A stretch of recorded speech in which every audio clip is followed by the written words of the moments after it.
This movie may have its origins from Kim Jong-il. While the world is preoccupied with various international crises, tension has been escalating in a certain country in Africa. A leader has come to power through a father, and this leader is named Aladdin, who rules the country of Wadiya. Initially, he rejected all rights for various organizations that wanted to inspect Wadiya. People around the world started to wonder who General Aladdin really was. It is said that General Aladdin was born in 1973, the only son of Omar Aladdin, the leader of Wadiya, who had never seen his mother as she died mysteriously at birth. It is rumored that Aladdin inherited power from the age of 7, and his family possesses immense wealth due to vast oil resources and other resources. Aladdin is said to be a sports enthusiast, promoting national Olympic competitions within the country. He has won up to 14 gold medals in various categories, often leaving his competitors in the dust. When he was exhausted from running, the person holding the victory flag ran in. This has made him the fastest person to cross the finish line in the world. Aladdin is not known for his academic achievements and has even changed hundreds of Wadiya words to Aladdin. Do you want the Aladdin news or the Aladdin news? Sometimes this becomes confusing, as the word for good news or bad news that people often mix up with. No matter how poorly it's managed, the country of Wadiya is still rich with abundant resources like heaven on earth. One of Aladdin's desires is to become a superpower that every nation must bow to, and to achieve that, he must possess nuclear weapons that strike fear into the hearts of all. Today is the time to check the progress of the secret project. General Aladdin enters with great excitement.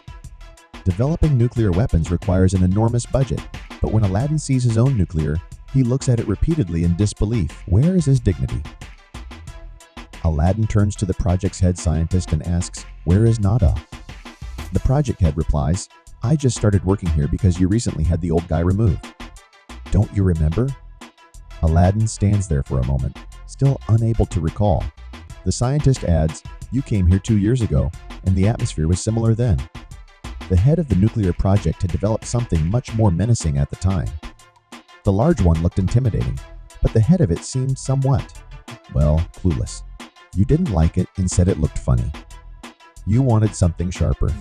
Think about it. If it plunges into the ground like this, how cool can it be? It's more like a giant ICBM from a toy aircraft. Nadal, the brilliant scientist, insists that sometimes the missile's performance doesn't match the cartoons. Aladdin listens and scratches his head, saying he doesn't watch cartoons, and it's a research project. He orders Nadal to the dust. The current project apologizes to Aladdin. Alan got pissed and said, "I remember everything," giving signals to turn the scientist into dust. When Aladdin walks out, his uncle, a high-ranking general, offers some advice. He suggests that if they publicly announce that their country has no nuclear weapons, it will ease the tension with the international community, allowing them to export oil to multiple countries. However, Aladdin recalls his father's strict orders not to sell Wadiya's oil in all conditions. Aladdin dismisses his uncle's suggestion and advises him to relax and watch a new episode of a TV series. The Golden Car Convoy, with a grand reception by the dignitaries, arrives to welcome the great leader. As Aladdin steps out of the car, he raises a cool hand signal as a symbol of his charisma. However, one of the staff members rushes forward, carrying a gun and shouts, "You've disappeared, my lord?" Then he starts firing wildly into the air. Fortunately, at that moment, Aladdin had only a look-alike in front, which makes him realize that he is under attack. This has happened to him several times, and it seems like he's getting used to it. But this time, the movie reveals that the one orchestrating the coup is Aladdin's true uncle. The uncle wants a new puppet ruler, someone who is easier to control because Aladdin has become unpredictable and distant. Aladdin, on the other hand, plans to use a substitute, someone who looks just like him but is more obedient.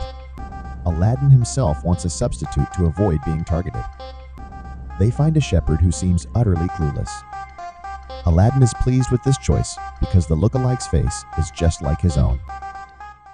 One of Aladdin's flaws is that he struggles in matters of love. Regardless of the caliber of the women he dates, his performance in bed is always messed up. He's alone in the end. Each time Aladdin has a newcomer, some of these women are stunningly beautiful, famous celebrities, and even former child idols have visited him.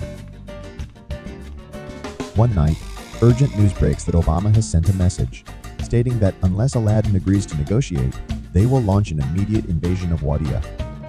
Aladdin nonchalantly responds that they can negotiate, and he's not afraid, which led the coolest procession in American history.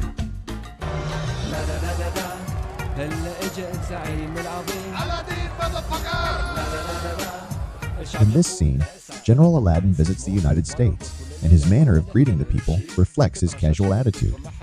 He rides a Segway and waves at the crowd.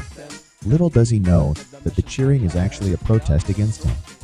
Aladdin takes over an entire hotel, decorating it to his liking.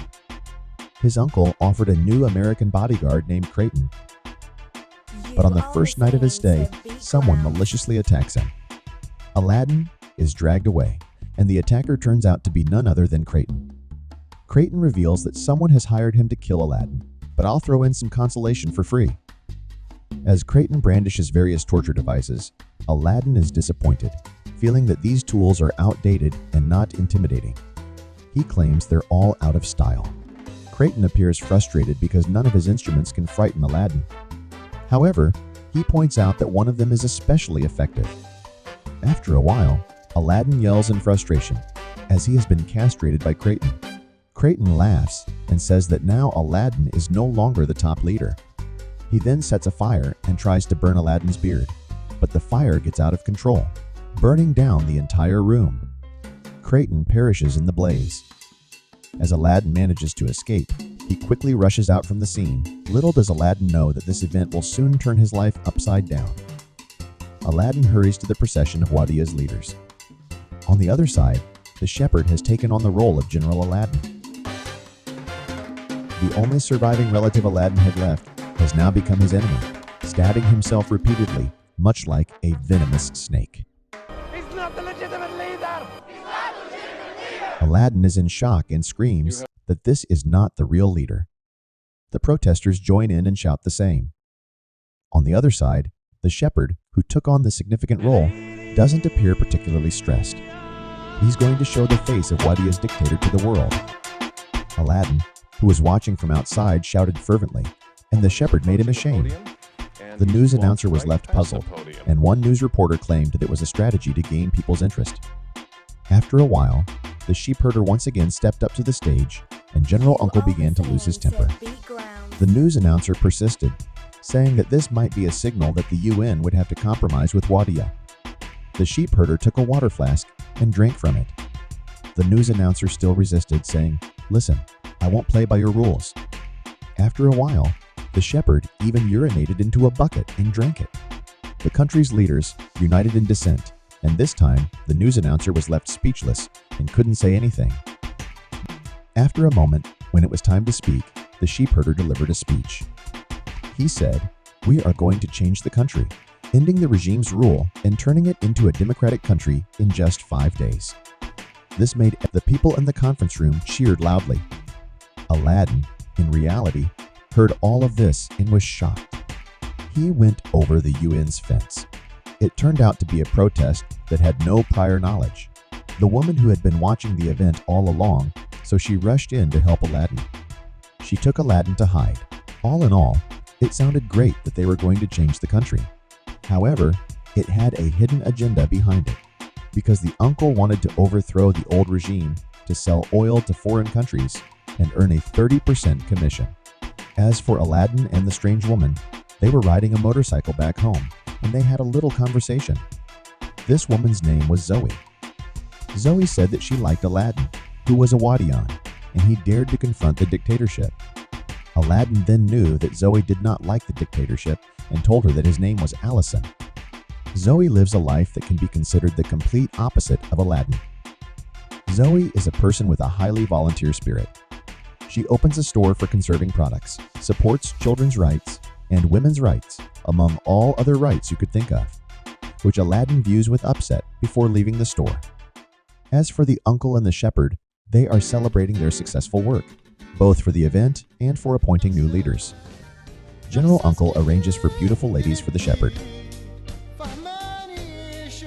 Aladdin realizes that he hardly has any identity left now. He looks sad, his face reflects his despair, and there's nowhere for a person like him to belong. Then he stands in front of a mirror and gazes at his reflection. Observe closely, it's Nadao working here. How did Nadao end up working here? Aladdin waits for Nadao outside the store, waiting for Nadao to finish work before he follows him. He eventually ends up at the store, which is like Aladdin's hell. The store is named Aladdin Must Die, decorated with pictures that Aladdin finds repulsive. When Aladdin sees the people inside, they are the ones Aladdin once ordered to capture everyone. Aladdin wants to escape, but the employees stop him and drag Aladdin inside the store. These employees look familiar to Aladdin. The employee tries to ask his names, but the names they provide are all made up. The employees seem to recognize him and shout, "This might be Aladdin," but no beard. All the people in the store then rush in to attack. Just as everything is getting chaotic, Nadao rushes in, forbidding the fight, saying, "This is someone who I know," before everything calms down. On Nadao's side, he remembers Aladdin and asks what he's doing here and where he's been all this time. Aladdin shares his story in full before asking back, "Why aren't you dead yet?" Nadao explains that everyone who ordered the execution is still alive, and they will be sent here. Aladdin proposes that Nadao help him return to power. Nadao refuses, as there's no reason to help, and life is good here. He's an IT genius here. Aladdin then asks, what is the job? Aladdin thinks it's actually a sales job. So, Nadao agrees, but with a condition that he should retain his previous position, and most importantly, the nuclear's head must be curved. Aladdin's return to observation, he sees Zoe, who is responsible for delivering food to the event. Nadao offers Aladdin to pretend and work at her company. Afterward, Nadao will prepare him dress and fake beard. Aladdin comes in to find Zoe, and Zoe accepts him to work easily. Aladdin's job is to be a cashier in the store, and this is when the riot begins. He kicks children, punches customers, and throws trash in the street. At Nadao's side, he suggests scouting the place first by posing as a tourist and joining a tour with others. Nadao asks Aladdin to promise that he will act convincingly. Aladdin gives his word. On the helicopter, there will be Aladdin, Nadao, and 2 Americans. Aladdin and Nadao greet the Americans, who smile back. Aladdin points to a badge and cheers for America. My father also from USA. America is #1.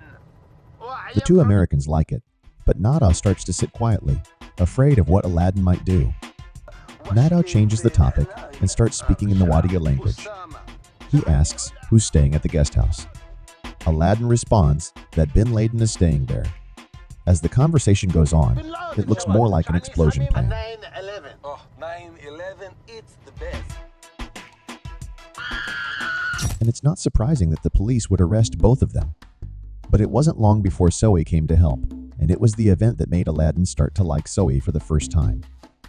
When Zoe entered, she scolded the police. Both of them pointed fingers. The more Zoe scolded, the more he liked Zoe. Back to the uncle, he now knew that Aladdin Dean was still alive, so he ordered to double the security. Aladdin walked in and thanked Zoe, but Zoe was facing a problem with the hotel. They had just informed that it would cancel the contract because some employees kicked a boy. Therefore, they would hire another company. Aladdin knew that he had to help, but it had to be on his way. Aladdin started by transforming the management system. So I brought people to protest at the rival store, claiming that the owner of this store did not use the eco-car. Aladdin was an imposter and said that this store produced chemicals. When there were thieving employees, they were caught and shocked the balls. The store was soon more orderly. Nadao said that he could find a fake mustache. Aladdin said it had to be a real mustache. So Alden and Nadao sneaked into the funeral and went to cut off someone else's mustache. But they had little time, so they brought the whole head back. As for the head, it was left at the rival's store. As a result, they got their contract back from Zoe's store. Zoe ran happily and praised Aladdin. Due to various adventures, Zoe and Alden fell in love, and they make love strangely. But just before everything was getting deeper, Zoe told Aladdin to stop. She said she really wanted to be with him, but Aladdin wasn't Allison. He was Aladdin, he told. So when Aladdin put on the new mustache, Zoe regretted it. This is the thing she hated. Moreover, Zoe thought she was being deceived, so she kicked Aladdin out of the store. On signing day, Aladdin and Nadal came and surveyed the building next door.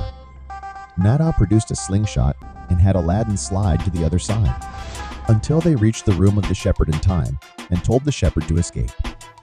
At that time, the uncle came just right, and he took the real Aladdin to the event. At this moment, the whole world is watching the signing of the Vadia. On Zoe's side, she rushed in to obstruct the signing and said that the General Aladdin will tear up the signing, but it's certain that security guard won't allow it. The uncle began the ceremony and handed the pen to Aladdin.